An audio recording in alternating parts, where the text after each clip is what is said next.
Assalamualaikum sampurasun. Urang tepang deui di dongeng Sunda anu judulna Nini Anteh jeung Ucing di Bulan. Ayeuna bagian kalima, sok golosor. Dina bagian opat kamari dicaritakeun tisaprak papanggih amangna Nyi Anteh cicing di imah amangna nu ngaranna Mang Desta di lembur nu aya di sisi gunung. Keur ngabantu-bantu sapopoe Nyi Anteh narima pesanan ngaput timimiti tetangga, terus nepi ka terkenal jadi tukang ngaput numpang alusna sadesa. Di harita keluarga Mang Desta ekonomina kaangkat. Terus sanggeus sababaraha tahun Nyi Anteh boga salaki nepi ka bodaga anak 2. Sababaraha tahun ti harita Nyi Anteh ayeuna geus laki rabi jeung dibaparinan 2 buah hate anu kacida lucuna. Poe eta Nyi Anteh keur anteng ngan marengan anakna ulin di buruan. Geus kitu ujug-ujug burudul aya rombongan kuda anu ditungtungan ku kareta kencana di karajaan anu biasa dipake ku Putri Endah Warni. Nyi Anteh apal pisan dah harita mah manehna ge sok naek jeung Putri Endah Warni. Manehna nyamperkeun panasaran kabeneran tina jero kareta Putri Endah Warni oge ningali kaluar.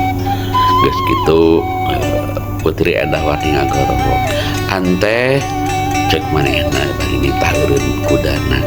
Geus kitu manehna ngagabrung ka Nyi Anteh.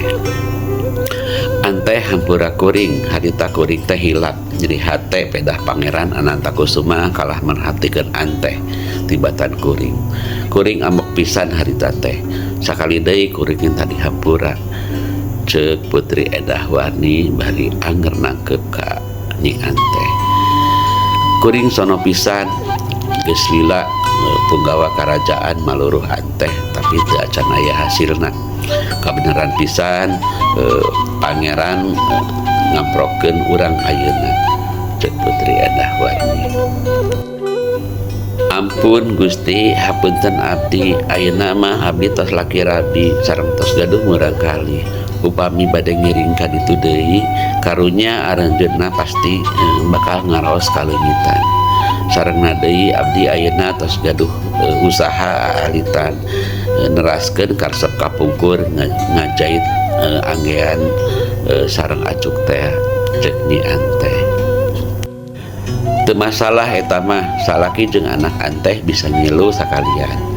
Sakali Anteh bisa jadi penggawa kerajaan, Anteh bisa diangkat jadi tukang ngaput resmi kerajaan. Sadaya-daya Gusti Putri, sim kuring mah ngiringan wae bade diajak ka kerajaan deui oge mangga," cek Nyi Anteh. Sakieu heula carita di bagian kalima ke urang diteraskeun deui ka bagian kagenep.